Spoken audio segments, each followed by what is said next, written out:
And we'll hear more from the Chief of Fire in just a moment, as it is National Public Safety Communicators Week. So more on that in a moment. But first, we go to a story as a North Bay resident has taken matters into their own hands.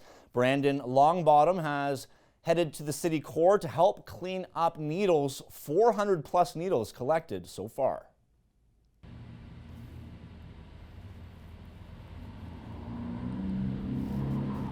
If you live and work in the core, this is an all too familiar sight. We caught up with Brandon Longbottom, a concerned citizen who goes around the town and collects these needles.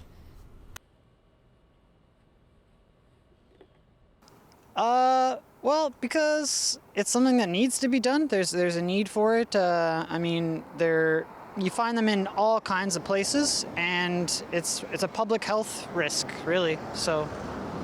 What happens when you call the city for help?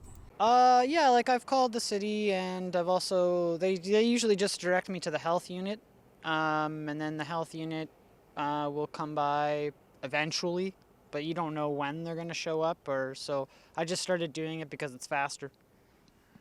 How many needles do you figure you've picked up in your time of doing it? How long have you been doing this?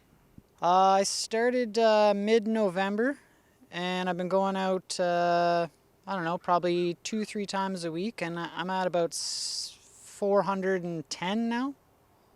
What do you see as a solution? I would like to see the city invest in a safe consumption site, which would really mitigate the amount of needles that are given out, because then they can't leave with them, so it really takes them off the streets. What answers has he been getting from politicians?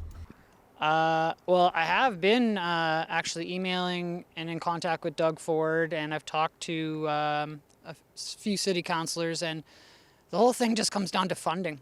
Nobody wants to step up and take accountability for it, and there's no funding. And what are his thoughts on the downtown rebuild? I mean, if the city's going to sink that amount of money into it, they can't really sweep this problem under the rug. I mean, making everything look nice is just like hanging a chandelier in a haunted house, really. You have to deal with the big problem first, and nobody wants to do that, so. We spoke with a councillor about some of these issues. We'll bring you that story tomorrow. For Your TV, I'm Dan Gray.